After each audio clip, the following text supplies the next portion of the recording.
The moment Daniel Whitaker mocked the hotel maid at his own engagement dinner, he had no idea his perfect life was about to crumble. Because when the little boy helping her turned around, Daniel's blood ran cold. Staring back at him was his own face, complete with the dimple he saw in the mirror every morning.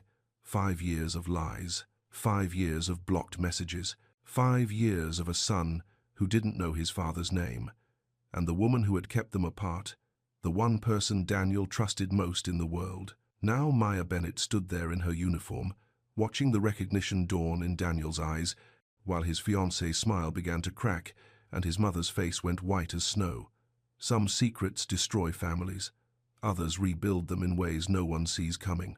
If you're watching this story unfold, hit subscribe and tell me what city you're watching from, because this tale of hidden truth and second chances is just getting started. The candles on table 7 flickered as Maya Bennett moved between the chairs, careful not to bump anyone with her water pitcher. The dining room at Patel's restaurant buzzed with laughter and the soft clink of silverware against china. She'd worked dozens of private dinners like this one, but tonight felt different. Tonight, her chest felt tight. Maybe it was because Leo was here. Her 4-year-old son stood near the service station, wearing a tiny black apron that Mr. Patel had tied around his waist. Leo's brown eyes were wide as he watched the fancy dinner party through the archway. Maya had brought him to work before when her babysitter got sick, but usually she kept him in the back kitchen. Tonight, Mr. Patel said Leo could help carry bread baskets if he wanted to. Just for a few minutes, Mr. Patel had said with his kind smile.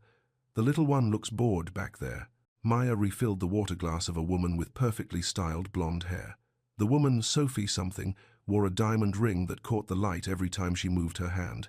This was her engagement party. Maya had heard the staff talking about it all week. Some big-shot construction family celebrating their son's engagement to a banker's daughter. "Thank you," Sophie said without really looking at her. Maya nodded and moved on. She'd been invisible at events like this for years. Rich people rarely saw the staff. She was just another part of the scenery, like the flowers on the tables or the paintings on the walls. At the head of the table, a tall man with dark hair stood up. He wore a navy suit that probably cost more than Maya made in 3 months. Daniel Whitaker, she'd heard someone call him, the groom-to-be. "Everyone," Daniel said, raising his wine glass. His voice was smooth and confident. "Before we eat, I want to thank you all for being here tonight." The table quieted. Maya slipped toward the back wall, staying out of the way. "Sophie and I are so grateful to have your support," Daniel continued. The way he smiled reminded Maya of something, but she couldn't place what. "We're excited to start our life together, surrounded by the people we love most." Polite applause filled the room. Maya glanced toward the service station, where Leo was carefully lifting a basket of dinner rolls. He was being so good, so quiet. Pride swelled in her chest. "Now," Daniel said, still standing, "I know the staff here is working hard to make this night special for us, though I did notice they mixed up the place cards a bit." He grinned at his guests. "Maybe we should double-check that the right people are serving the right tables." A few people chuckled. Maya's face burned. She knew exactly where every place card belonged. She'd set this table herself, twice, to make sure everything was perfect. "Oh, Daniel," an older woman said with a laugh. This had to be his mother. She had the same dark hair, though hers was streaked with silver. "You're terrible." "Just keeping everyone on their toes," Daniel said. More laughter. Maya kept her face blank and continued refilling water glasses. She was good at being invisible. She'd had lots of practice. Leo appeared at her elbow, the bread basket balanced carefully in his small hands. "Mama," he whispered. "Where does this one go?" "Table 7, baby," she whispered back. "Just set it between the salt and pepper." Leo nodded seriously and walked toward the table. Maya watched him navigate between the chairs, so careful not to bump anyone. He was such a good boy, such a smart boy. Daniel was still talking. Something about the restaurant's excellent service, despite minor mix-ups. Maya wanted to sink into the floor. She moved to the next guest, a man with a thick mustache who smelled like expensive cologne. That's when it happened. Leo reached table 7 and set down the bread basket. As he straightened up, he looked toward Daniel's voice. The little boy's face turned toward the head of the table. The room went quiet. Not completely silent, but the easy laughter died away. Conversation stumbled and stopped. Maya followed everyone's gaze and felt her heart skip. Leo stood there in his little black apron, looking up at Daniel with those big brown eyes. And right there, clear as day, was the dimple in his left cheek, the same dimple Daniel Whitaker had, the same stubborn cowlick that made Leo's hair stick up in the back, no matter how much Maya smoothed it down. Daniel had stopped talking mid-sentence. His wineglass hung forgotten in his hand as he stared at Leo. The color had drained from his face. Sophie made a sound that might have been a laugh, but it came out sharp and brittle. "What a cute coincidence," she said, but her voice was too bright. "The little boy looks just like you, honey." The older woman, Daniel's mother, had gone very still. Her smile looked frozen on her face. Mr. Patel appeared beside Leo, gentle as always. "You did a good job with the bread, little man," he said quietly. "But you don't have to help any more tonight. Why don't you go sit with your mama?" Leo looked confused. He'd done exactly what Mr. Patel asked him to do. Maya's throat felt tight as she moved toward her son. "Thank you, Mr. Patel," she said softly. She took Leo's hand. "Come on, baby. Let's get you some water." But even as she led Leo away from the table, she could feel eyes on them. Daniel's eyes. She could feel him staring, putting pieces together that she'd hoped would stay scattered forever. The dinner conversation slowly picked back up, but it felt forced now, awkward. Maya busied herself refilling bread baskets and clearing empty plates, but her hands were shaking. This couldn't be happening. Not here, not tonight. She'd taken this catering job because she needed the extra money. Leo's daycare had raised their rates again, and her regular housekeeping jobs at the hotel barely covered rent. She'd never imagined she'd run into Daniel at a private dinner. Never imagined he'd see Leo. Never imagined he'd notice. Maya glanced toward the head table.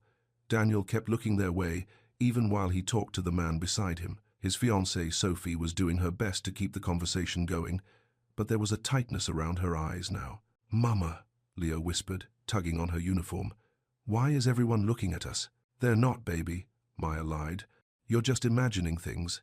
But she wasn't imagining the way Daniel's mother kept glancing over, or the way Sophie's laugh sounded a little too loud now, or the way Daniel himself seemed distracted, answering questions without really listening. Maya led Leo to the service station and got him a small cup of water. Her hands were still shaking as she handed it to him. "Did I do something wrong with the bread?" Leo asked. "No, sweetheart. You did perfect." Maya knelt down to his level. "You're such a good helper, but let's let the grown-ups handle the rest of the dinner." "Okay." Leo nodded and sipped his water. Maya stood back up and took a deep breath.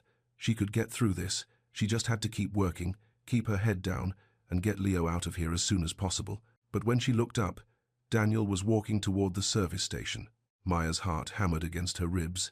She put a protective hand on Leo's shoulder and tried to look busy arranging napkins. "Excuse me," Daniel said. His voice was different now, quieter, none of the confident joking from before. Maya looked up reluctantly. Up close, she could see the family resemblance even more clearly. Leo had Daniel's nose, his chin, those same long eyelashes that Maya used to trace with her finger when— No, she couldn't think about that now. "Yes," she said. Daniel's eyes moved between her and Leo. The little boy dropped something. He held out a small red toy car, Leo's favorite. Maya hadn't even noticed he'd brought it with him. "Oh." Maya took the car. "Thank you." Daniel crouched down to Leo's level. Maya's breath caught. Side by side like this, there was no mistaking it. Anyone with eyes could see the connection. "What's your name?" Daniel asked Leo gently. Leo looked up at Maya, unsure. She nodded slightly. "Leo," her son said in his small, serious voice. "Leo," Daniel repeated. "That's a good name. Like a lion." Leo smiled a little. He loved anything about lions. "How old are you, Leo?" 4, Leo said, holding up the right number of fingers. Maya saw something shift in Daniel's face. She could practically see him doing the math in his head. 4 years old. The timing was right, and they both knew it. "Please don't stare at him," Maya said quietly. "He gets nervous around strangers." Daniel stood up slowly. Do you work here often?" "I work catering sometimes, when they need extra help." Maya kept her voice steady, professional. "Is there something you need? More water for your table?" No. Daniel ran a hand through his hair, disturbing that stubborn cowlick. Could we talk? After your shift?" Maya's stomach twisted. "I work late. I could wait." "No." The word came out sharper than she'd meant it to. Maya glanced around, making sure no one was listening. I don't think that's a good idea. Maya. The way he said her name made her chest ache, like he remembered exactly how it felt on his tongue. Please, he said. Just 5 minutes. Before Maya could answer, Sophie appeared at Daniel's side. Her smile was perfect and cold. Daniel, honey, Sophie said, sliding her arm through his. Everyone's wondering where you went. Her eyes took in Maya's uniform, Leo's small form behind the service station, the way Daniel was looking at them both. Sophie was smart. Maya could see her putting the pieces together too. I was just thanking the staff, Daniel said, but he didn't move away from the service station. How thoughtful, Sophie said. Her voice was sweet, but her grip on Daniel's arm looked tight. The catering here really is wonderful, isn't it? So personal. Maya felt heat rise in her cheeks. The woman wasn't being outright rude, but the message was clear. Know your place. Mr. Patel runs a good restaurant, Maya said evenly. I'm sure he does. Sophie's smile never wavered. Daniel, they're about to serve the main course. We should get back. Hot plates coming through. Mr. Patel appeared with a tray, his timing perfect as always. Everyone back to their seats, please. Sophie took the hint and guided Daniel back toward the dining room, but he kept looking over his shoulder at Leo. Maya let out a shaky breath. Her hands were trembling again as she straightened Leo's little apron. Mama. Leo looked up at her with those familiar brown eyes. Who was that man? Maya's throat felt tight. Just one of the guests, baby. He seemed nice. Yeah, Maya whispered. He did. But nice wasn't enough. Nice didn't change anything. Nice didn't erase 5 years of silence. Maya spent the rest of the dinner service trying to stay invisible again, but it was impossible. She could feel Daniel watching them every time she walked past his table, could feel Sophie's sharp attention whenever she refilled their water glasses, could feel the older woman, Daniel's mother, studying her with calculating eyes. By the time they served dessert, Maya's nerves were stretched thin. Leo had been good all evening, but he was getting tired. He kept rubbing his eyes and yawning. Almost done, baby, Maya whispered to him. Just a little while longer. The dinner was winding down. Guests were starting to gather their purses and jackets. Sophie was talking about cake-tasting appointments and venue visits. Daniel nodded along, but Maya could tell his heart wasn't in it. She was clearing dessert plates when she heard Daniel's mother speaking in a low, sharp voice. We'll discuss this at home, the woman was saying. Discuss what? Daniel asked. You know exactly what. His mother's voice was controlled but firm. Don't make a scene here. Maya didn't look their way, but her hands clenched around the plates she was carrying. She could guess what they were discussing, or rather, who. As the last guests filtered out, Maya began the cleanup routine. Stack plates, clear glasses, wipe tables, pack up leftover flowers. Leo helped by carrying napkins to the laundry bin, his small steps careful and determined. Maya. She turned. Daniel stood in the doorway between the dining room and the service area. His tie was loose now, his hair slightly messed up. I meant what I said earlier, he said quietly. About talking. Maya glanced around. Most of the other staff had gone home. Mr. Patel was in the kitchen, settling up with the night manager. Leo was focused on folding napkins, not really listening. There's nothing to talk about, Maya said. I think there is. It was a long time ago, Daniel. Not that long. His voice was soft but intense. He's 4, Maya. 4. Maya set down the plates she was holding. Keep your voice down. Did you try to tell me? The question hung between them like a bridge neither of them wanted to cross. Maya had tried to tell him. God, how she'd tried. Phone calls that went straight to voicemail. Texts that were never returned. That one time she'd gotten through to his phone, and this woman, she realized, now had answered, with ice in her voice. It doesn't matter now, Maya said instead. It matters to me. Does it? Maya looked pointedly toward the dining room, where Sophie was probably waiting for him. Because from where I'm standing, it looks like you're doing just fine without us. Daniel flinched like she'd hit him. Maya, I never knew. Mama, Leo interrupted, appearing at her side. Can we go home now? I'm tired. Maya looked down at her son, her beautiful, perfect son, who had his father's dimple and his father's stubborn hair and his father's kind eyes. The son who'd been asking about his daddy since he was old enough to notice that other kids had 2 parents. Yes, baby, she said. We can go home now. She began gathering their things. Leo's little backpack, her purse, the jacket she'd brought in case it got cold. Daniel watched them, his face unreadable. "Maya," he said as she took Leo's hand. "Tomorrow, the playground on Elm Street, 4 o'clock. Maya hesitated. She should say no, should walk away and keep walking, like she'd been doing for 5 years. But then Leo looked up at her with those trusting brown eyes, and she thought about all the times he'd asked about his daddy, all the times she'd said someday, when he wanted to know if his daddy would come to his birthday party, or read him bedtime stories, or teach him to ride a bike. "Public place," she said finally. "And just for an hour?"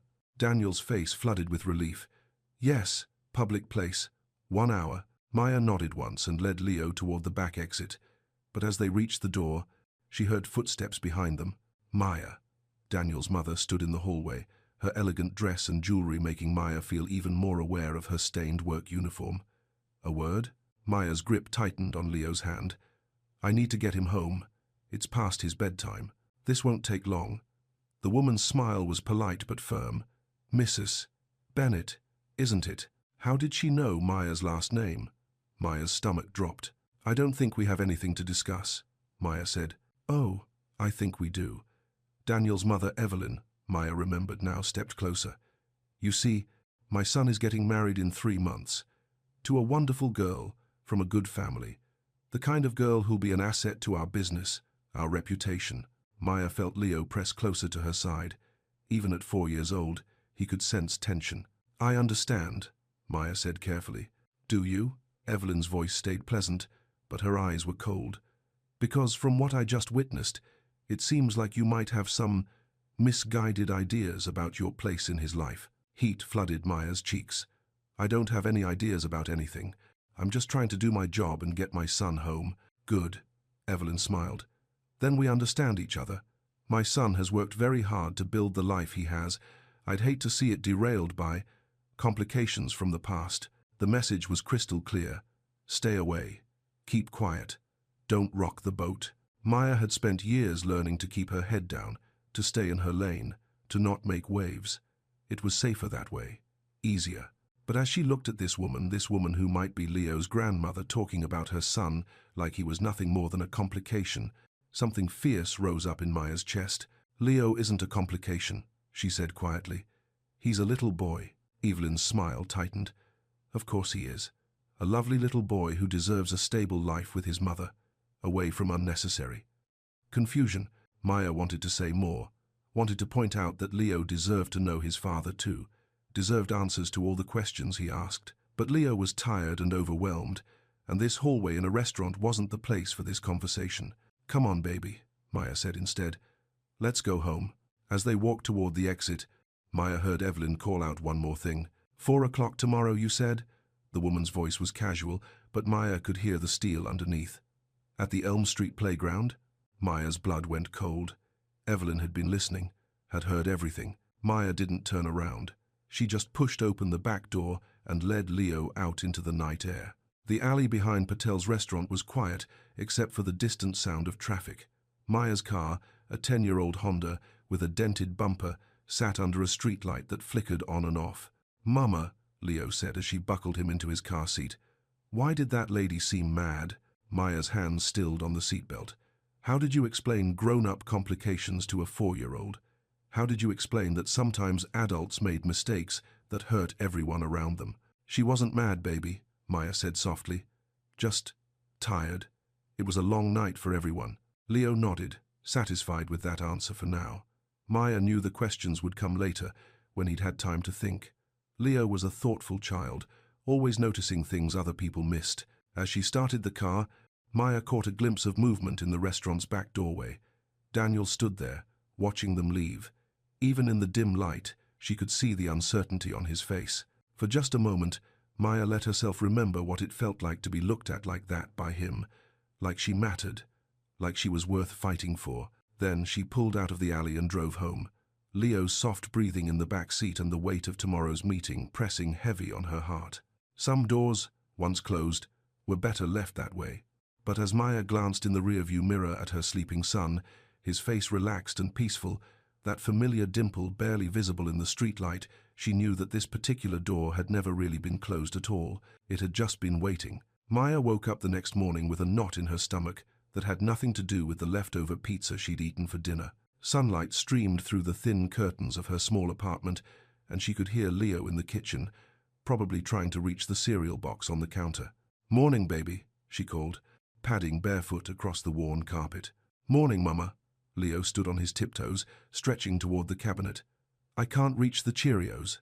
Maya got the box down and poured cereal into his favorite bowl, the blue one, with cartoon dinosaurs that he'd picked out at the dollar store. As Leo ate, she made coffee in the old machine that took 3 tries to start every morning. Her phone sat on the counter, silent but somehow loud in her mind. Daniel had texted her last night to confirm their 4 o'clock meeting. Just a simple message. "Still on for the playground?" She'd typed and deleted a dozen responses before finally sending back, "Yes." "Mama?" Leo looked up from his cereal. "Can we go to the playground today?" Maya's coffee cup stopped halfway to her lips. "Why do you ask?" Leo shrugged. "I had a dream about swings, and the nice man from last night was there." Maya's heart squeezed. Even in his dreams, Leo was reaching for his father. "What did you and the nice man do in your dream?" "He helped me reach the monkey bars, and he knew a song about lions." Maya had to sit down. Daniel used to hum while he worked, little made-up songs about whatever he was thinking about. He'd made up a song about her laugh, about the way rain sounded on his truck roof, about the diner where they used to meet for late-night coffee. "That sounds like a nice dream," she managed. "Can we go? To the real playground?" "Maybe." Maya ruffled his hair, trying to smooth down that stubborn cowlick. "We'll see." After breakfast, Maya dropped Leo off at Miss Green's daycare center. The older woman had been watching Leo since he was 2, and she was one of the few people who knew about Maya's situation. Not all of it. Maya had never told anyone the whole story, but enough to understand why Maya worked so many jobs and why Leo sometimes asked questions about his daddy that made Maya's eyes look sad. "You look tired, dear," Miss Green said as Leo ran off to play with the building blocks. "Long night at work," Maya said. "I'll pick him up around 3:30 today, if that's okay." "Of course. Will you be doing more catering work?" Maya hesitated. "Something like that." Miss Green's kind eyes studied her face. "You know, Maya, sometimes the things we're most afraid of turn out to be the things we need most." Maya managed to smile. "Thanks, Miss Green. I'll see you later." But as she drove to her regular job at the Coastal Inn, Maya couldn't stop thinking about those words. What if she was afraid of the wrong things? The Coastal Inn was a mid-sized hotel near the marina, the kind of place where business travelers stayed when they couldn't afford the fancy resort down the beach. Maya had been cleaning rooms there for 3 years. The work was steady, if not exciting, and her supervisor, Mrs. Chen, was fair. Maya lost herself in the routine. Strip beds, vacuum carpets, scrub bathrooms, replace towels. It was simple, mindless work that let her think. She thought about Daniel's face when he saw Leo last night. The shock, then the recognition, then something that looked almost like wonder. She thought about the way he'd crouched down to Leo's level, making himself small and non-threatening. She thought about his voice when he asked Leo's name, so gentle it made her chest ache. But she also thought about Sophie's cold smile and Evelyn's threats. She thought about the life Daniel had built without them, the wedding planned for 3 months from now, the reputation his mother was so worried about protecting. Maya was cleaning room 237 when her phone buzzed, a text from an unknown number. "This is Daniel. I got your number from the catering contact list. Is it still okay if I come to the playground today? I understand if you changed your mind." Maya stared at the message for a long time. She could say no, could tell him it was a mistake, that seeing him last night had confused her, that it was better for everyone if they just pretended none of this had happened. But then she thought about Leo's dream, about the way her son had smiled when Daniel talked to him about lions, about the questions Leo asked that she could never fully answer. She typed back, 4 o'clock, Elm Street Playground, 1 hour. "Thank you," came the immediate response. Maya put her phone away and tried to focus on her work, but her hands were shaking as she folded towels. At 3:30, Maya picked up Leo from daycare. He was excited about going to the playground, chattering about the swings and the big slide as she buckled him into his car seat. "Will there be other kids there?" he asked. "Probably," Maya said. "It's a nice day. Will the nice man from last night be there?" Maya's hands stilled on the car keys. "Leo, what made you think about him?" "I don't know." Leo kicked his feet against the car seat. He seemed sad. Like when you're sad but you try to smile anyway. 4 years old, and already too observant for his own good. Maya wondered what else Leo had noticed that she thought he'd missed. The Elm Street playground sat in the middle of a small park, surrounded by oak trees and a walking path. There were swings, a jungle gym, and a sandbox that Leo loved. On weekends, it was usually full of families, but on a Thursday afternoon, it was mostly empty. Maya parked near the entrance and checked her watch. 3:58. Her palms were sweating. "Can I go to the swings?" Leo asked. "Stay where I can see you," Maya said. "Don't go near the parking lot." Leo nodded seriously and ran toward the swings. Maya followed more slowly, her eyes scanning the park for any sign of Daniel. She spotted him before he saw her. He sat on a bench near the jungle gym, wearing jeans and a simple blue button-down shirt instead of the expensive suit from last night. His hair was slightly messy, like he'd been running his hands through it, and he looked nervous. When he saw them coming, he stood up slowly. Maya could see him watching Leo, drinking in every detail. "Hi," he said as they got closer. "Hi," Maya replied. Leo had claimed a swing and was pumping his legs, trying to get higher. He waved at Daniel with one hand while holding tight to the chain with the other. "He looks happy," Daniel said. "He loves the playground." Maya sat down on the bench, leaving space between them. "He's been asking to come here all day." Daniel sat down too, careful to maintain the distance she'd created. "Maya, I need to ask you something, and I need you to be honest with me." Maya's stomach tightened. "Okay, is he mine?" The question hung in the air between them. Maya had known it was coming, had practiced different ways to answer it, but now that the moment was here, all her careful words disappeared. "Yes," she said simply. Daniel let out a long breath, his hands clenched and unclenched in his lap. "I tried to tell you," Maya continued quietly. "I called your phone so many times. I left messages. I sent texts. I never got them." Daniel's voice was rough. "I swear to you, Maya, I never got them. Someone answered your phone once. A woman. She said you were busy and that I should stop calling." Daniel's head snapped toward her. "What woman?" "I don't know. She had a nice voice, very polite. But she made it clear that my calls weren't welcome." Maya watched Daniel's face as he processed this. She could see anger building in his expression, and something else. Understanding, maybe. "What did she sound like?" he asked. "Older, confident, like someone who was used to handling things." Maya paused. "Like someone who thought I was a problem to be solved." Daniel closed his eyes. "My mother." "Your mother answered your phone?" "She." Daniel ran his hands through his hair. "When we were together before, she kept pushing me to focus on work. Said I was getting distracted. There was this project that was really important to the company, and she kept talking about how I needed to make good connections, find the right kind of girl to marry." Maya's chest felt tight. "The right kind of girl, not you. That's what she meant." Daniel looked at her, his eyes full of regret. "I'm so sorry, Maya. I thought you'd just moved on when you stopped answering my texts, when you wouldn't return my calls." "I was never not answering," Maya said. "I never got any texts from you."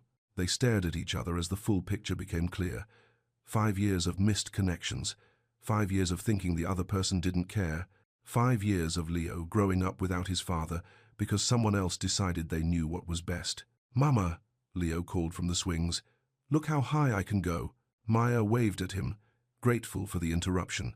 She needed a moment to process what Daniel had just told her. "Can I?" Daniel started, then stopped. "Would it be okay if I talked to him? Not about everything. Just talk to him?" Maya looked at her son, pumping his legs on the swing with fierce concentration.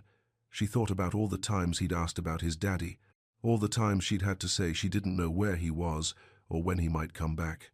"Okay," she said, "but let me talk to him first." Maya walked over to the swings. Leo slowed down as she approached. "Having fun?" she asked. "Uh-huh. Did you see how high I got?" "I did. You're getting really good at that." Maya knelt down beside the swing.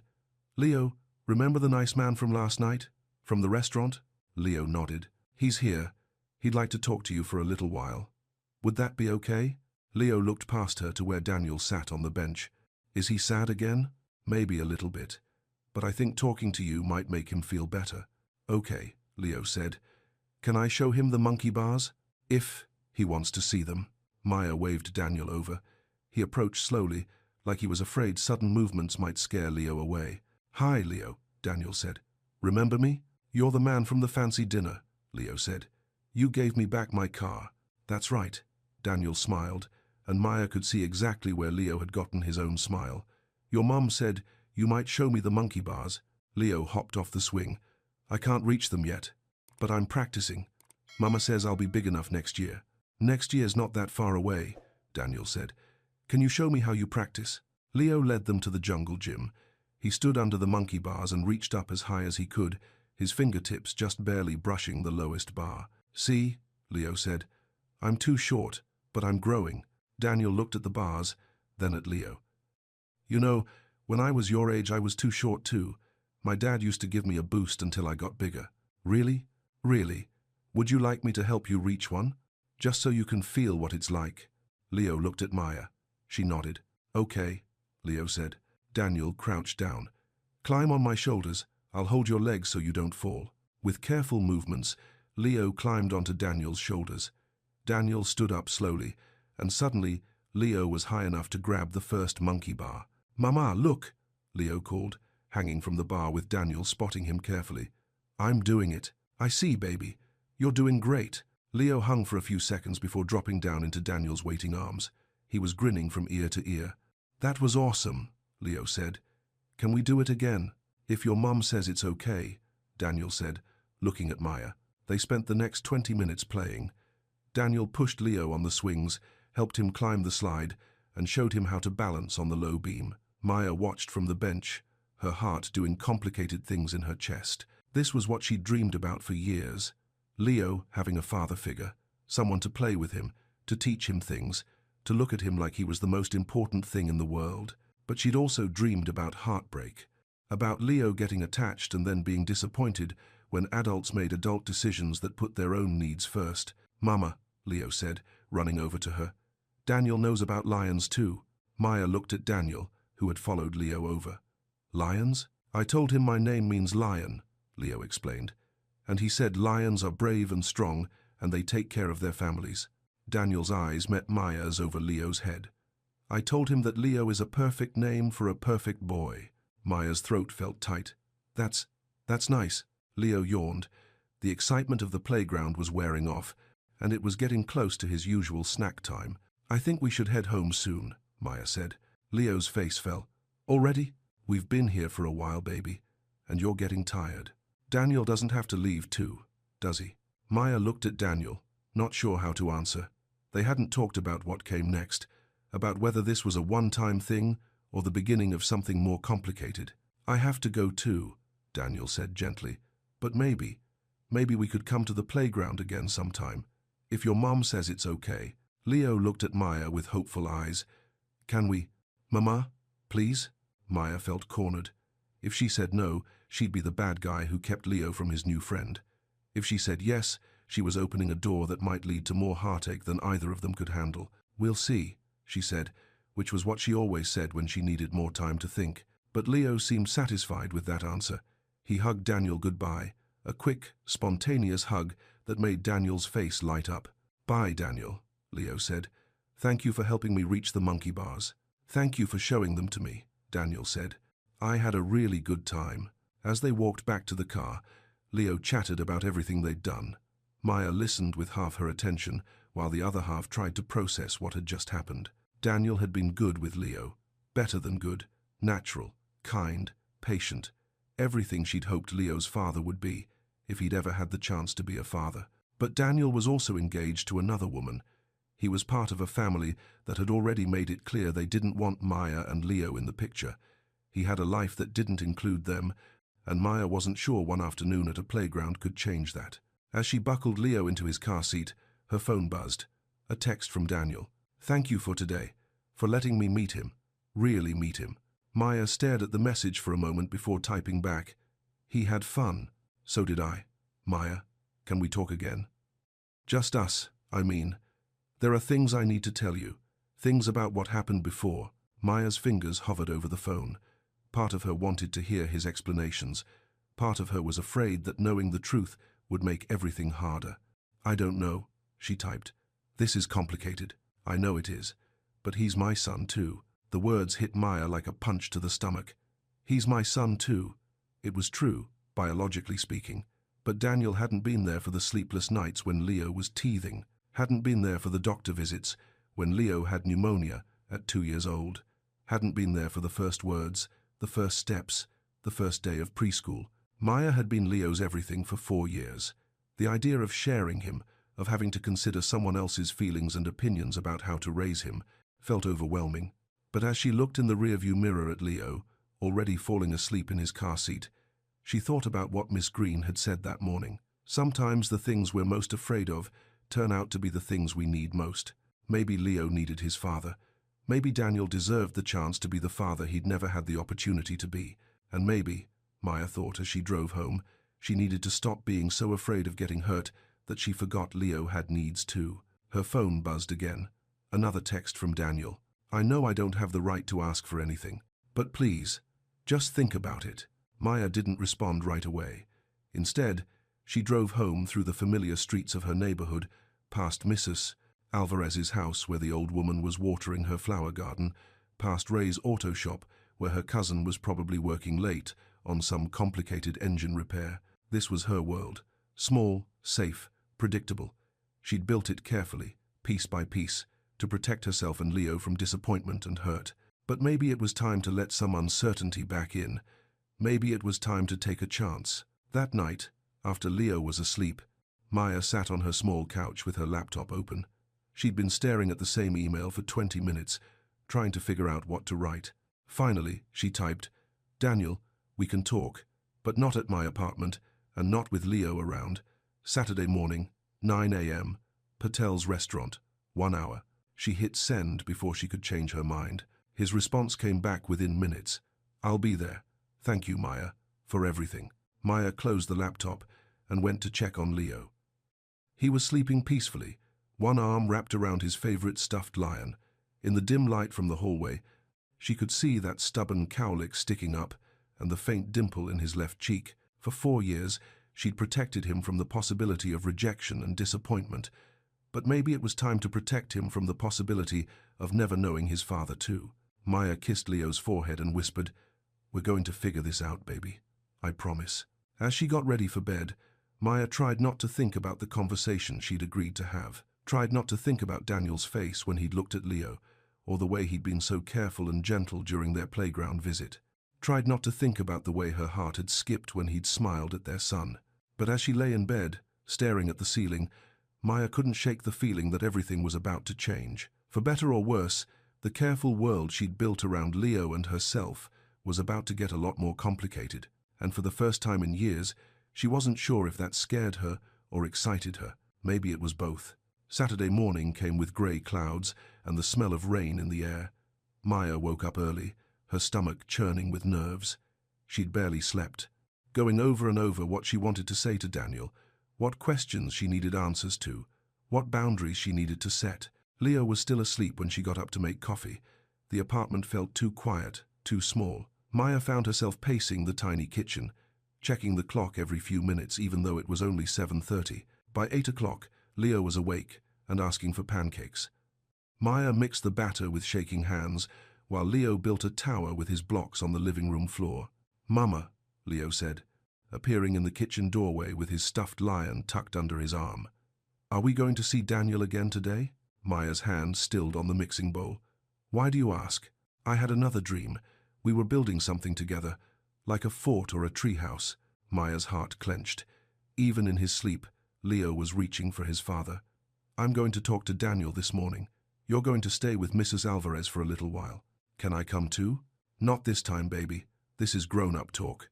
Leo's face fell, but he didn't argue. He was used to grown-up talk that didn't include him. Maya hated that he'd learned to accept it so easily. At 8:30, Maya knocked on Mrs. Alvarez's door. The older woman answered in her flowered housecoat, her grey hair still in curlers. Good morning, Mija, Mrs. Alvarez said, opening the door wide. Come in, come in. Leo, I made cookies yesterday. Would you like some? Leo perked up at the mention of cookies. Mrs. Alvarez was his favorite person in the building, always ready with treats and stories about her grandchildren who lived far away. I'll be back by 11, Maya told Mrs. Alvarez. Maybe earlier. Take your time, the older woman said, studying Maya's face. Big conversations shouldn't be rushed. Maya wondered if her nervousness was that obvious, or if Mrs. Alvarez was just good at reading people after 70 years of practice. Patel's restaurant looked different in the morning light. Smaller, somehow. Less fancy. Maya parked in the same spot she'd used Thursday night when she was working the engagement dinner. It felt like that was a lifetime ago instead of just 2 days. Daniel was already there, sitting at a corner table with 2 cups of coffee in front of him. He stood up when she walked in, then seemed to think better of it and sat back down. "Hi," he said as Maya slid into the seat across from him. "Hi." Maya wrapped her hands around the coffee cup, grateful for the warmth. "Thank you for this. Thank you for coming. I wasn't sure you would." Maya studied his face. He looked tired, like he hadn't slept well either. His hair was slightly messy, and there was a tension around his eyes that hadn't been there at the playground. "You said there were things you needed to tell me," Maya said. "About what happened before?" Daniel nodded. "I've been thinking about it all night, trying to remember exactly how things ended between us. I thought." He paused, running a hand through his hair. "I thought you just stopped caring." "I never stopped caring." The words came out harder than Maya had intended. "Daniel, I was pregnant. I was scared and confused, and I needed you. When you stopped answering my calls, when that woman answered your phone and told me to stop bothering you." "What exactly did she say?" Daniel's voice was tight with anger. "My mother. What exactly did she say to you?" Maya closed her eyes, remembering. "She said you were very busy with important things. She said you'd told her you didn't want to be disturbed by old relationships. She said I should move on and stop calling." Daniel's hands clenched into fists on the table. "She had no right. She's your mother. She was protecting you. She was controlling me. There's a difference." Daniel looked out the window, his jaw working. "Maya, I need to tell you something about my family, about the way things work with us." Maya waited. "My father built this construction company from nothing," Daniel said slowly. "He worked 18-hour days for 20 years to make it successful. And my mother, she managed everything else. The social connections, the reputation, the image we presented to the community. That sounds like a good partnership." It was. But somewhere along the way, my mother started thinking that meant she could manage my life too. Choose my friends, approve my girlfriends, plan my career. Daniel looked back at Maya. "When we were together before, she hated it. Because I was a hotel housekeeper. Because you were real. Because when I was with you, I forgot about image and reputation and business connections. I was happy." Maya felt something crack open in her chest. "You were happy. The happiest I'd ever been. Which is why I couldn't understand it when you disappeared, when you stopped answering my texts, stopped meeting me for coffee. I thought I'd done something wrong. I never got any texts from you after that last night we spent together. The night Maya's cheeks heated. The night they'd made love for the first time. The night Leo was conceived. I sent you dozens of messages. I called your phone over and over. I even went to the hotel where you worked. But they said you'd called in sick for a week." Maya's blood went cold. "I worked every day that week. I needed the money. Then someone lied to me." Daniel's voice was flat. "Someone made sure we couldn't find each other." They sat in silence for a moment, both processing the full scope of what had been done to them. 5 years of separation. 5 years of thinking the other person didn't care. 5 years of Leo growing up without his father. "I'm so sorry," Daniel said quietly. "I should have tried harder. Should have fought for us instead of just accepting that you were gone." "I should have tried harder too," Maya said. "Should have gone to your house or your office or... My mother would have turned you away. Trust me." Maya thought about Evelyn Whitaker's cold smile, her polite threats in the restaurant hallway. "She made it pretty clear Thursday night that she still doesn't want me around." "What did she say to you?" Maya repeated the conversation, watching Daniel's face grow darker with each word. "She threatened you," Daniel said when Maya finished. "She was protecting her son's reputation. I understand that." "No," Daniel's voice was sharp. "You don't threaten someone's child. You don't call a little boy a complication. That's not protection, Maya. That's cruelty." Maya felt tears prick at her eyes. For years, she'd told herself that Leo was better off without a father who didn't want him, that they were fine on their own. But hearing Daniel's anger on Leo's behalf, seeing how much it hurt him to know his son had been dismissed so casually, made something shift inside her. "What happens now?" Maya asked. Daniel leaned forward. "I want to be in his life, in Leo's life. I want to be his father, not just the man who shares his DNA. Daniel, Maya started. I know it's complicated. I know I have a lot to figure out with Sophie, with my family, with everything. But Maya, he's my son, and I've already missed 4 years. I don't want to miss any more. Maya studied his face, looking for any sign that this was just guilt talking, or some momentary impulse that would fade when the reality of single parenthood hit him. But all she saw was determination, and something that looked like desperation. Being a father isn't just playground visits and fun time, Maya said. It's sick days and tantrums and staying up all night when he has nightmares. It's grocery shopping and laundry and endless questions about why the sky is blue. I know that. It's putting him first, even when it's inconvenient. Even when it costs you something you want. I know. Daniel's voice was steady. Maya, I want all of it. The hard parts and the easy parts. I want to teach him to ride a bike and help him with homework and read him bedtime stories. I want to be there when he's scared and celebrate with him when he's proud of something he's accomplished. Maya felt her careful walls starting to crumble.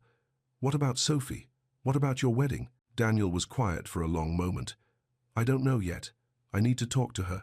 Really talk to her, not just try to manage the situation. And if she can't accept Leo, then she can't accept me. The words came out firm and clear, because he's part of me now, part of my life. Anyone who wants to be with me has to understand that. Maya's heart did something complicated in her chest. This was what she'd dreamed of hearing for years. That Leo mattered. That Leo was important enough to fight for. But dreams and reality were different things. Daniel, Maya said carefully, I need you to be sure about this. I need you to really think about what you're saying. Because if you decide in 6 months that this is too hard, or too complicated, or not what you really wanted, that would destroy him. It would destroy me too, Daniel said quietly. Maya, I know I don't have the right to ask you to trust me. I know I have to earn that. But please, give me the chance to try. Maya stared into her coffee cup, thinking about Leo's questions about his daddy, about his dreams of building forts with Daniel, about the way he'd hugged Daniel goodbye at the playground like it was the most natural thing in the world. What are you thinking? Daniel asked. I'm thinking about how many times I've had to tell Leo that his daddy couldn't come to his birthday party because I didn't know where he was. I'm thinking about how many nights I've held him while he cried and asked why his daddy didn't want to see him. Maya looked up at Daniel. I'm thinking about how much I want to believe you and how scared I am to let myself hope. Daniel reached across the table and covered her hand with his. I'm scared too. But Maya, that little boy, when I saw him Thursday night, it was like someone turned a light on inside me. And yesterday at the playground, when he hugged me goodbye, Daniel's voice broke slightly. I knew I'd do anything to keep that feeling, to keep him in my life. Maya looked down at Daniel's hand covering hers. His fingers were warm and calloused from construction work. She remembered those hands, remembered how gentle they could be. If we do this, Maya said slowly, we need rules, clear boundaries. Leo comes first, always. If he's uncomfortable with anything, we stop. If this starts to hurt him, we stop. Agreed. And I'm not going to pretend to be grateful for scraps. If you want to be his father, you have to really be his father. Consistent, reliable, present. I want that, Daniel said. More than anything. Maya pulled her hand away and sat back in her chair. I need time to think about how to do this, how to introduce the idea to Leo without overwhelming him. Of course, whatever you need. And Daniel? Maya met his eyes. You need to figure out your situation with Sophie. Leo doesn't need to be in the middle of whatever complications that creates. Daniel nodded. I'll talk to her this week. They sat in comfortable silence for a moment, both lost in their own thoughts. Maya felt lighter somehow, like a weight she'd been carrying for years had been lifted off her shoulders. But she also felt terrified, like she was standing at the edge of a cliff and couldn't see the bottom. Can I ask you something? Daniel said. Okay. What's he like? Leo. I mean, I know he likes lions and playgrounds and building things, but what else? What makes him laugh? What scares him? What's he good at? Maya smiled despite her nerves.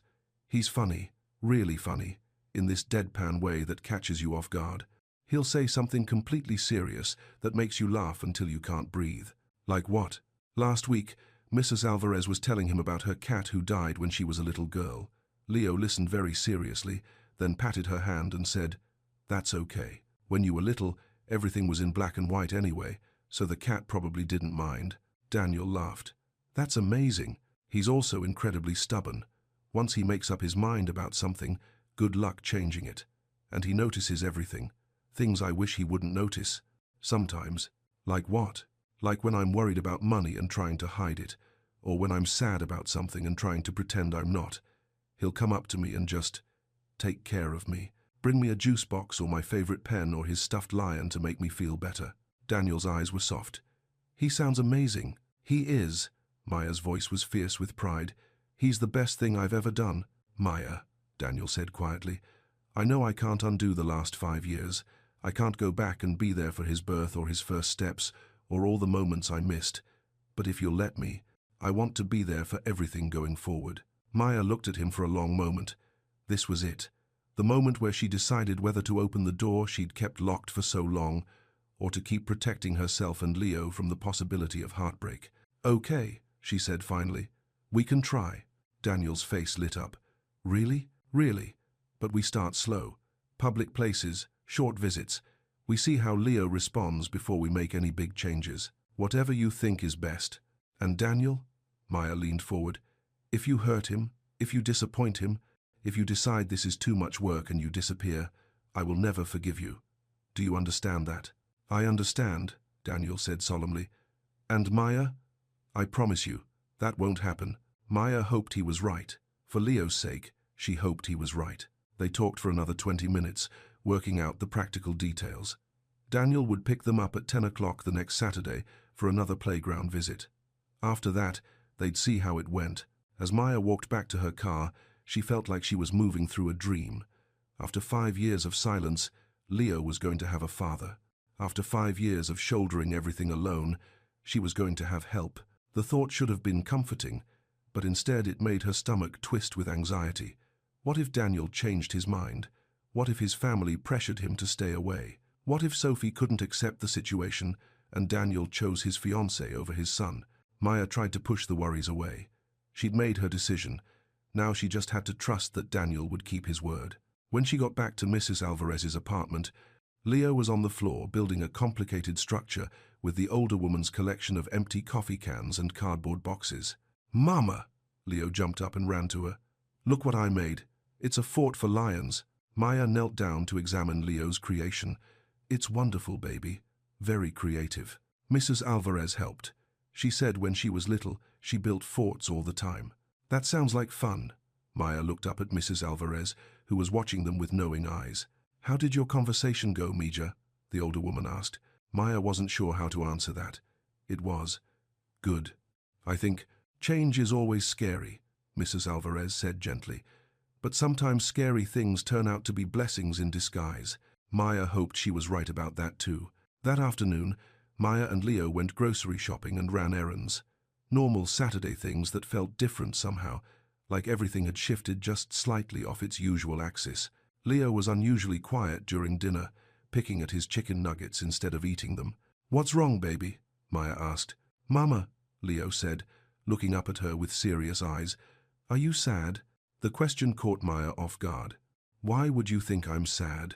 You keep looking at your phone, and you have that thinking face. Maya realized she had been checking her phone constantly, waiting for some word from Daniel, some sign that their conversation that morning had been real and not just something she'd imagined. I'm not sad, Maya said carefully. I'm just thinking about some grown-up things. Is it about Daniel? Maya's fork stopped halfway to her mouth. Why would you think that? Leo shrugged. He seemed really nice, and he looked at me like he really liked me. He did like you. Baby, do you think I'll see him again? Maya looked at her son's hopeful face and felt her heart squeeze. I think you might. Leo smiled then, the first real smile she'd seen from him all day. Good.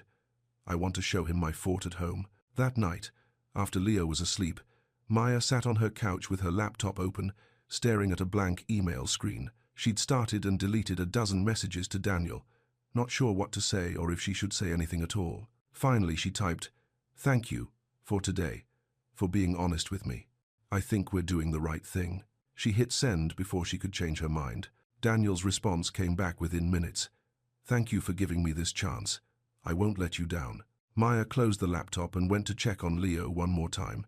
He was sleeping peacefully, his stuffed lion tucked under one arm and his other hand curled against his cheek. For the first time in 5 years, Maya let herself imagine what it might be like if Leo had a father who loved him, really loved him, not just as an obligation or a duty, but as a person worth fighting for.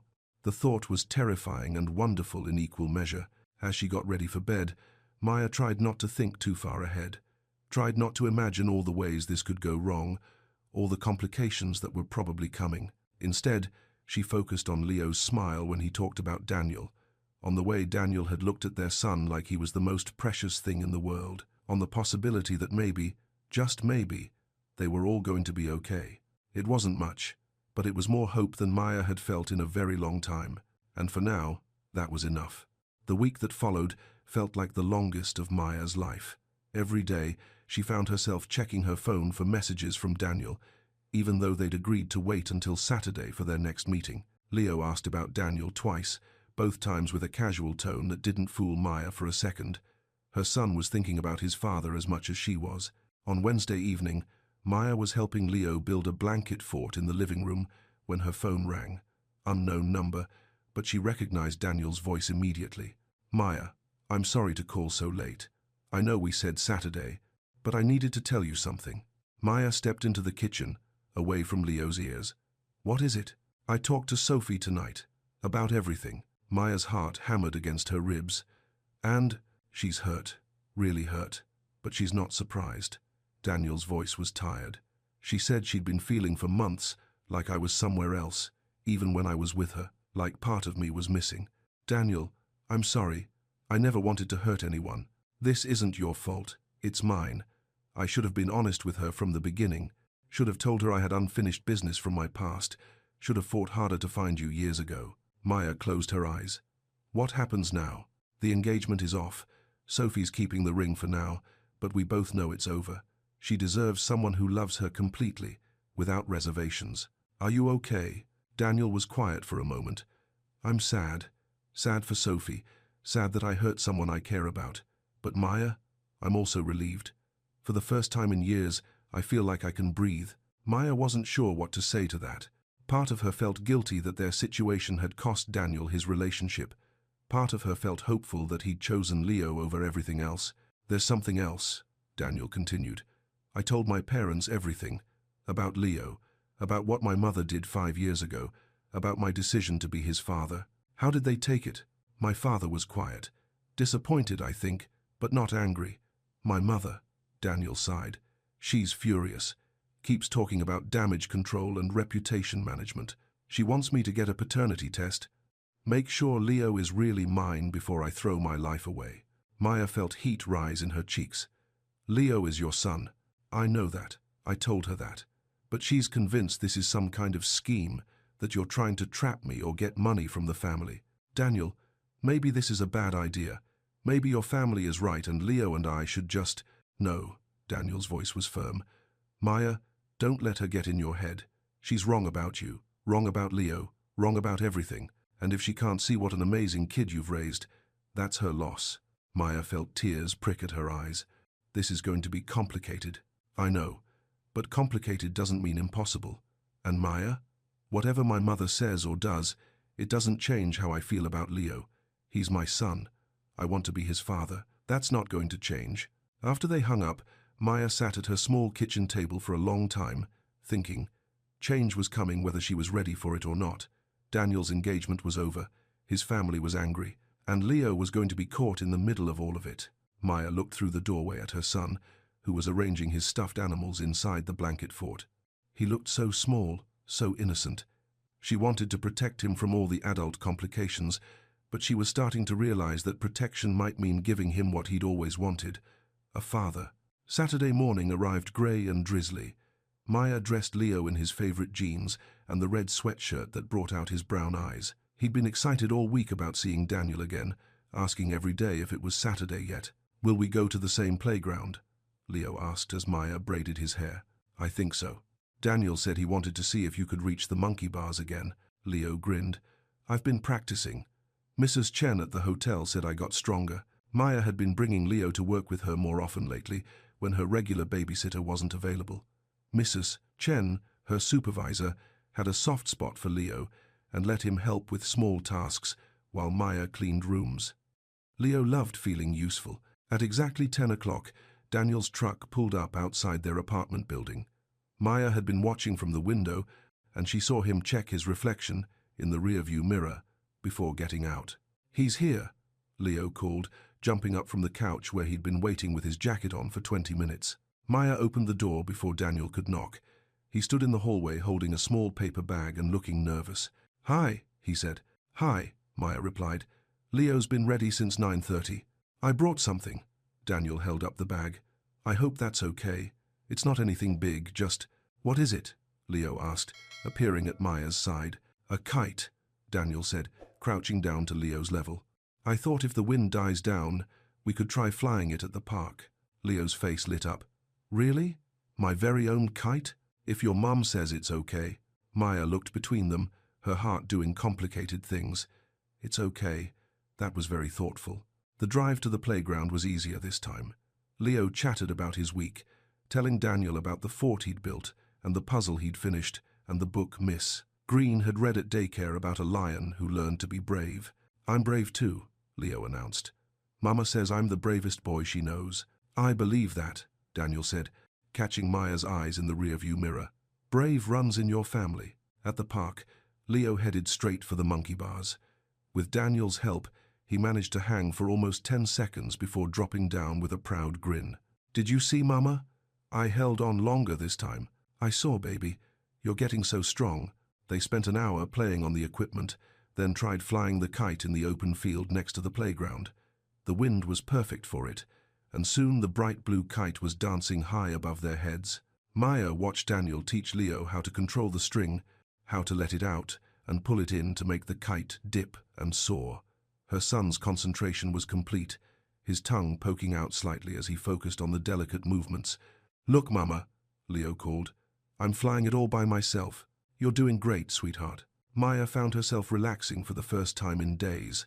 This felt normal, natural, like something they'd been doing for years instead of just the second time they'd all been together. "Maya," Daniel said quietly, coming to stand beside her while Leo continued flying the kite. "I need to tell you something." Maya's stomach tightened. "What?" "My mother wants to meet Leo." "I thought you said she was furious about all this." "She is, but she's also curious, and I think part of her is starting to realize this isn't going away, that she can either be part of Leo's life or miss out on knowing her grandson entirely." Maya watched Leo laugh as the kite did a sudden dive, then soared back up. "What did you tell her?" "That it's not my decision to make. It's yours. You're his mother, and you get to decide who gets access to him." Maya appreciated that, but it also put the weight of the decision squarely on her shoulders. "What do you think I should do?" Daniel was quiet for a moment. "Honestly, I think she needs to earn the right to meet him. She hurt you, hurt us, kept us apart for 5 years. She doesn't just get to waltz in now and play grandmother because it suits her. But she is his grandmother. Being related to someone doesn't automatically make you family," Daniel said. "Family is about love and respect and putting the child's needs first. If she can't do that, if she's going to treat you badly or make Leo feel unwelcome, then she doesn't get access," Maya finished. "Exactly." Maya thought about her own family, the cousin Ray who'd helped raise her after her parents died, the way Mrs. Alvarez had become like a grandmother to Leo without any blood connection at all. Daniel was right. Biology didn't make family. Love did. "If she wants to meet Leo," Maya said slowly, "she needs to apologize to me first. Really apologize. Not just sorry you got hurt, but sorry I was wrong. And she needs to understand that Leo and I are a package deal. She doesn't get to accept him while treating me like dirt." Daniel smiled. "I'll tell her." "And Daniel, if she says one thing to make Leo feel bad about himself, about his family, about anything, she's done. I don't care if she's his grandmother. I won't let anyone hurt him." "I wouldn't expect anything less," Daniel said. "You're an amazing mother, Maya. I hope someday I can be half as good a parent as you are." Maya felt tears prick at her eyes. "You're already a good father. Look at him." They both turned to watch Leo, who was now lying on his back in the grass, holding the kite string and watching it dance against the cloudy sky. His face was peaceful, happy in a way Maya hadn't seen in a long time. "He looks content," Daniel observed. "He's been different this week, calmer, like something he was worried about got fixed." What was he worried about? Maya hesitated, then decided to be honest. That he wasn't good enough. That's why his daddy wasn't around. "I tried to tell him it wasn't his fault, but I think part of him always wondered." Daniel's face tightened with pain. "God, Maya, I never wanted him to feel that way." "I know, but now he doesn't have to wonder anymore. Now he knows his daddy wants to be with him." They packed up the kite as the first drops of rain began to fall. Leo was disappointed that playtime was ending, but perked up when Daniel suggested they stop for hot chocolate on the way home. The small cafe near Maya's apartment was warm and cozy, with mismatched chairs and drawings by local children taped to the walls. Leo chose a table by the window where he could watch the rain. "This is nice," Leo said, wrapping his small hands around his mug of hot chocolate. "Like a family does." Maya's breath caught. Daniel reached across the table and covered her hand with his, just for a moment. "Yeah," Daniel said, his voice soft. "It is." As they drove home, Leo fell asleep in the back seat, exhausted from the morning's activities. Maya found herself studying Daniel's profile as he drove, noting the way his jaw had relaxed, how his shoulders weren't as tense as they'd been earlier. "You look different," she said quietly. "Different how?" "Happier, lighter, somehow." Daniel was quiet for a moment. "I feel like myself for the first time in years, like I've been trying to be someone else for so long, I forgot who I really was." "Who were you trying to be?" "The perfect son, the perfect fiancé, the perfect businessman. Someone who never made mistakes, never disappointed anyone, never wanted anything that wasn't practical and appropriate." "And who are you really?" Daniel smiled, glancing at Leo's sleeping form in the rearview mirror. "A father. A man who wants to teach his son to fly kites and build forts and be brave enough to reach for things that seem too high." Maya felt something warm unfurl in her chest. "I think Leo would like that version of you very much. I hope so, because that's who I plan to be from now on." They reached Maya's apartment building, and Daniel carefully carried the still sleeping Leo upstairs. Maya unlocked the door and led them to Leo's small bedroom, where Daniel gently laid their son down on the bed. Leo stirred as Maya pulled off his shoes. "Mama," he mumbled, "is Daniel still here?" "I'm here," Daniel said softly. "Do you want me to help tuck you in?" Leo nodded sleepily. Together, Maya and Daniel pulled the covers up to Leo's chin and made sure his stuffed lion was within reach. "Daniel?" Leo's eyes were droopy but focused. "Will you come back next week? If your mom says it's okay, I'd like to come back next week, and the week after that, and the week after that."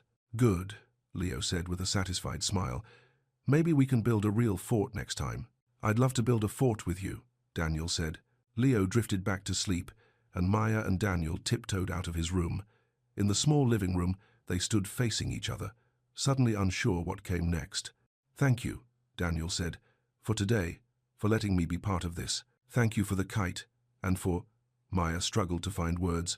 "For wanting this, for wanting him." "Maya," Daniel stepped closer, "I need you to know something. This isn't just about Leo. I mean, he's the most important thing, but what? Being with you two today, seeing you as a mother, seeing how incredible you are, it reminds me why I fell for you in the first place." Maya's heart skipped. "Daniel, we can't. It's too complicated. We need to focus on Leo right now." "I know. I'm not asking for anything. I just wanted you to know." Daniel's voice was gentle. "That what we had before was real. That it mattered. That you mattered." Maya felt tears threaten again. "It mattered to me too. Whatever happens between us, we're going to be good at this, at being parents together. I can feel it." "I hope you're right." Daniel headed toward the door, then paused. "Maya, about my mother, don't feel pressured to say yes. Take all the time you need to decide." "I will. And Maya, whatever you decide, I'll support it. Leo comes first. Everything else is secondary." After Daniel left, Maya made herself a cup of tea and sat on her small couch, thinking about the day. Leo had been so happy, so natural with Daniel. And Daniel had been everything she'd hoped he would be as a father. Patient, kind, present. For the first time in 5 years, Maya let herself imagine a different kind of life. Not necessarily a romantic relationship that was too complicated, too risky right now, but a partnership. Two people working together to raise a child they both loved. Her phone buzzed. A text from Daniel. "Thank you for today. Leo is incredible. You should be proud of the amazing little person you've raised." Maya typed back, "Thank you for being so good with him. I haven't seen him this happy in a long time." "I haven't been this happy in a long time either," came his response. "Sweet dreams, Maya. Give Leo a hug from me when he wakes up." Maya set the phone aside and went to check on Leo one more time. He was sleeping peacefully, the kite string still loosely wrapped around his fingers, like he was holding on to the day's happiness, even in his dreams. "Sweet dreams, baby," Maya whispered. "Daddy says he loves you." It was the first time she'd used that word out loud. Daddy. It felt strange and wonderful and terrifying all at once. But as she watched Leo sleep, Maya realized she wasn't terrified anymore. For the first time in 5 years, she was hopeful. 3 weeks later, Maya stood in her bathroom mirror, brushing her hair and trying to calm her nerves. Tonight was the night. Evelyn Whittaker had finally agreed to apologize, and Maya had agreed to bring Leo to meet his grandmother. The meeting was happening at Daniel's house, neutral territory, where Evelyn couldn't control the environment completely. Daniel had been clear with his mother. She would apologize to Maya first, and if Maya felt the apology was genuine, she would introduce Leo. If not, the visit would end immediately. Leo was excited about meeting his grandmother, though Maya wasn't sure he fully understood what that meant. To him, she was just another relative who wanted to meet him, like when Ray's girlfriend came to dinner. "Mama," Leo said, appearing in the bathroom doorway wearing his best sweater, "do I look okay? You look perfect." "Sweetheart," Maya knelt down to straighten his collar. "Remember what we talked about? Be polite and use my good manners. And if I don't want to hug anyone, I don't have to." "That's right. And if you want to leave at any time, you just tell me, okay?" Leo nodded seriously. At 4 years old, he was good at reading when the adults around him were nervous. Maya had tried to keep her anxiety hidden, but Leo was too perceptive. Daniel's house was bigger than Maya had expected, but not ostentatious. It sat on a quiet street, lined with oak trees, with a front porch that looked like it was meant for sitting and watching the world go by. Daniel met them at the door, and Maya could see the tension in his shoulders despite his smile. "She's in the living room," he said quietly to Maya. "You don't have to do this if you're not ready." "I'm ready," Maya said, though her stomach was churning. Daniel led them down a hallway lined with family photos. Maya caught glimpses of Daniel as a child, gap-toothed and grinning, before they reached the living room where Evelyn Whittaker sat waiting. The older woman had dressed carefully for the occasion in a navy blue dress that was elegant but not intimidating. She stood when they entered, her hands clasped tightly in front of her. "Maya," Evelyn said, her voice carefully controlled. "Thank you for coming." "Mrs. Whittaker," Maya replied politely. Leo pressed close to Maya's side, suddenly shy. Daniel crouched down to Leo's level. "Leo, this is my mother, your grandmother." Leo looked up at Evelyn with curious eyes. "Hi," he said in his small, serious voice. "Hello, Leo," Evelyn said, and Maya was surprised to hear her voice soften. "I'm very pleased to meet you." "Mama," Leo whispered. "She looks like Daniel." Maya smiled despite her nerves. "Yes, she does." Evelyn took a deep breath. "Maya, I owe you an apology, a real one." She looked directly at Maya, not Daniel, not Leo. 5 years ago, I interfered in your relationship with my son. I deleted your messages, answered your calls, and told you to stay away. I told myself I was protecting Daniel, but I was really protecting myself, protecting my idea of what his life should look like. Maya said nothing, waiting. "I was wrong," Evelyn continued. "Wrong to make decisions for 2 grown adults, wrong to keep a father from his child, wrong to judge you without knowing you." Her voice wavered slightly. "And I am deeply, truly sorry for the pain I caused you and for the years Leo went without his father." Maya studied the older woman's face, looking for any sign that this was just another manipulation. But all she saw was genuine regret and something that looked like shame. "I accept your apology," Maya said quietly. Relief flooded Evelyn's features. "Thank you. But Mrs. Whittaker," Maya continued, "I need you to understand something. Leo is my priority. He always will be. If you're going to be in his life, you need to respect that he comes as part of a package deal. You don't get to have a relationship with him while treating me poorly." "I understand," Evelyn said. "And I hope that in time, you might be willing to let me get to know you both." The real you, not the version I invented in my head. Leo had been listening to this exchange with the serious attention he gave to all adult conversations. Now he tugged on Maya's hand. "Mama," he whispered. "Can I show her my kite?" Maya looked at Daniel, who nodded encouragingly. "Would you like to see Leo's kite, Mrs. Whittaker?" "I would love to," Evelyn said, and for the first time her smile looked genuinely warm. Leo ran to get the kite from Daniel's truck, and soon he was explaining to his grandmother how it worked, how you had to let the string out slowly, how the wind caught it and made it dance. Maya watched from the couch as Leo demonstrated the proper kite-flying technique in the living room, while Evelyn listened with the kind of attention usually reserved for the most important business presentations. "He's remarkable," Evelyn said to Maya during a pause in Leo's explanation. "So articulate, so thoughtful." "He's a good boy," Maya said simply. "You've done an incredible job raising him. I can see Daniel in him, but I can see you too. The kindness, the strength." Maya felt some of the tension leave her shoulders. "Thank you." They spent an hour together, long enough for Leo to warm up to his grandmother, for Evelyn to hear about his favorite books and his dreams of learning to swim and his plans to be tall enough for the monkey bars by his birthday. When it was time to leave, Evelyn hugged Leo goodbye carefully, gently, respecting his space. "Will I see you again, grandmother?" Leo asked. "I hope so," Evelyn said. "If your mother says it's okay." Leo looked up at Maya. "Is it okay, Mama?" Maya looked at Evelyn, saw the hope and humility in her face, and made her decision. "Yes, baby, it's okay." As they drove home, Leo chatted about his grandmother, about her house, about the cookies she'd promised to make for him next time. "She seems nice," Leo said, "but not as nice as you and Daniel." "What do you mean, sweetie?" "She's trying really hard to be nice. You and Daniel are just nice without trying." Out of the mouths of babes, Leo had sensed exactly what Maya had, that Evelyn was making an effort, but that the ease and warmth between Leo and his parents was something different entirely. That night, after Leo was asleep, Maya sat on her couch with her laptop, finally ready to write down some of the thoughts that had been swirling in her head for weeks. She wasn't writing for anyone else to see, just for herself. A record of this strange, wonderful, terrifying time when everything changed. "Today Leo met his grandmother," she typed. "It went better than I hoped."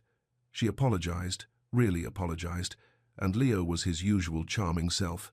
But the best part was watching Daniel with both of them. He's so natural as a father, so confident in a way that has nothing to do with business or money or reputation, just confident in his love for Leo. Maya paused, thinking about the last few weeks. The Saturday playground visits that had become as much a part of their routine as grocery shopping and laundry. The way Leo had started sleeping better, more peacefully, since Daniel became a regular part of his life. The way her own dreams had started to include the possibility of happiness. "I think we're going to be okay," she wrote. "Not perfect, not without challenges, but okay. Leo is going to grow up knowing his father loves him. He's going to have grandparents and a bigger family, and all the things I always wanted to give him but couldn't." Maya saved the document and closed the laptop. Outside her window, she could see the lights in Mrs. Alvarez's apartment and the soft glow from the street lamps that made their neighborhood feel safe and familiar. Her phone buzzed. A text from Daniel. "How did tonight feel for you? I know it was a lot." Maya typed back. "It felt like a beginning, a good one. I'm proud of you," came his response, "for giving her a chance, for protecting Leo while still being open to the possibility of family. I'm proud of you too, for standing up to her, for choosing us." There was a pause then. "Maya, can I ask you something?" "Sure." "Are you happy? I mean really happy, not just okay or managing or getting by. Are you happy?" Maya thought about that. For years, her definition of happiness had been simple. Leo was healthy, they had a roof over their heads, and they were safe. She'd trained herself not to want more, not to hope for more. But now she woke up looking forward to Daniel's texts.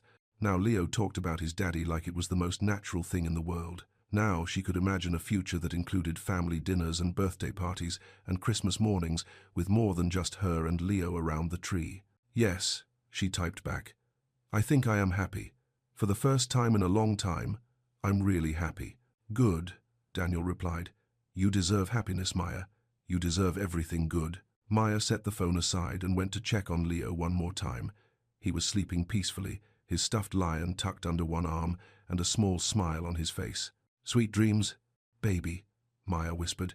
"Tomorrow's going to be another good day." And for the first time in 5 years, she truly believed it. 6 months later, Maya stood in the kitchen of Daniel's house, helping him make pancakes, while Leo set the table with the careful concentration he brought to all important tasks. It had been a gradual transition, this blending of their lives. First Saturday visits, then Saturday and Sunday, then weeknight dinners and sleepovers when Maya had to work late. Now Leo had his own room at his father's house, complete with the fort he and Daniel had built together and a collection of books they read before bedtime. Maya still had her own apartment, still maintained their independence. But more and more, this house felt like home too. "Mama," Leo said, climbing onto a chair at the kitchen table. "Daniel said we could plant a garden in the backyard. Can we grow lions?" Maya and Daniel exchanged amused glances. "You can't grow lions, baby, but we could grow flowers that are yellow like a lion's mane." "Okay," Leo said, satisfied with this compromise. "And maybe some vegetables too." Mrs. Alvarez said gardens need vegetables to be real gardens. "Mrs. Alvarez is very wise," Daniel said, flipping a pancake with more flair than necessary, just to make Leo giggle. They'd found their rhythm, the three of them. Daniel was everything Maya had hoped he would be, as a father, patient, present, endlessly interested in Leo's thoughts and dreams. And Leo had blossomed under the attention, becoming more confident, more secure in himself. Maya's relationship with Daniel was more complicated. They were partners in parenting, friends who shared an easy intimacy born of their history and their love for Leo. But there was something else too, something neither of them had named yet, a warmth that had nothing to do with Leo, a connection that felt like coming home. "What are you thinking about?" Daniel asked, nudging her shoulder as he reached for the syrup. "Just this," Maya said, gesturing around the sunny kitchen, where Leo was now building a tower out of napkins. "How normal it feels. How right." Daniel's eyes were soft as he looked at her. "It does feel right, even though it's complicated." The best things usually are. After breakfast, Leo ran outside to play in the backyard while Maya and Daniel cleaned up the dishes. They'd developed an easy routine for this too, working around each other in the kitchen like they'd been doing it for years. "Maya," Daniel said as he dried the last plate, "I want to ask you something." Something in his tone made her look up from wiping down the counter. "Okay." "Leo's birthday is next month." "I know. He's been planning his party since January. I was thinking, what if we had it here, in the backyard? I could set up a bounce house, maybe invite some kids from his daycare." Maya felt a warm flutter in her chest. "You want to throw Leo a birthday party?" "I want to throw our son a birthday party," Daniel corrected gently. "With you, as a family." Maya looked out the window at Leo, who was examining something in the flower bed with the intense focus he brought to all his discoveries. "He would love that." "Is that a yes?" "That's a yes." Daniel's smile was brilliant. "Good, because I may have already called the bounce house place." Maya laughed. "You were pretty confident I'd say yes." "I was hopeful," Daniel said. "I'm hopeful about a lot of things these days." "Like what?" Daniel stepped closer, close enough that Maya could smell his aftershave, could see the flecks of gold in his brown eyes. "Like us. Like the possibility that someday this arrangement might become something more permanent." Maya's breath caught. "Daniel, I know it's complicated. I know we're still figuring things out. But Maya, I'm in love with you. I'm in love with the mother you are, the woman you've become, the strength you've shown. I'm in love with the life we're building together." Maya felt tears prick at her eyes. "I'm scared. So am I. But I'm also tired of being careful all the time. Tired of pretending that what I feel for you is just about Leo." "What are you saying?" "I'm saying that when I imagine the future, I see you in it. Not just as Leo's mother, but as my partner. My everything." Maya looked at him for a long moment.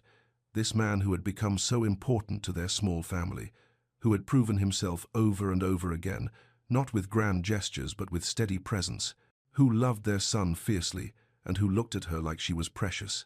"Daniel," she said softly, "I love you too." His face lit up like Leo's did when he accomplished something he'd been working toward for a long time. "Really? Really? I've been fighting it for months, telling myself it was too risky, too complicated. But you're right. The best things usually are complicated." Daniel cupped her face in his hands, his thumbs brushing across her cheekbones. "Can I kiss you?" Maya nodded, and when his lips met hers, it felt like coming home and starting an adventure, all at the same time. They broke apart at the sound of Leo's voice calling from the backyard. "Mama, Daniel, come see what I found." Maya and Daniel smiled at each other, then headed outside to see what treasure their son had discovered. Leo was crouched by the back fence, his face bright with excitement. "Look, baby flowers. They're growing all by themselves." Maya knelt down beside him to examine the tiny green shoots pushing up through the soil. "Those are crocuses, baby. They're the first flowers to bloom in spring. They're brave," Leo said seriously. "Coming up when it's still cold?" "Yes," Maya said, glancing up at Daniel. "They are very brave." "Can we help them grow?" Leo asked. "We can water them and make sure they have enough sunlight," Daniel said, sitting down on the grass beside them. "But mostly, we just have to trust that they know what they're doing." Leo nodded, satisfied with this answer. "I think they're going to be beautiful." Maya looked at her small family, her son, and the man she loved, both studying the tiny shoots with the same serious concentration, and felt her heart swell with happiness. "I think so too," she said. "I think they're going to be beautiful." As they sat together in the spring sunshine, watching Leo gently water the new growth with a small watering can Daniel had bought just for him, Maya realized that this was what she'd been waiting for all these years. Not just love, but belonging. Not just happiness, but home. It had taken time, patience, and a lot of courage. But like the crocuses pushing up through the cold ground, they had trusted the process and found their way to something beautiful, something worth fighting for, something worth protecting, something worth celebrating, one ordinary, extraordinary day at a time. 1 year later, Maya stood in the same backyard, now lush with the garden they'd planted together. Leo was 5 now, tall enough to reach the monkey bars at the playground, confident enough to start kindergarten in the fall. Daniel appeared beside her, wrapping his arms around her waist from behind. On her left hand, a simple gold band caught the morning sunlight. "Ready?" he asked.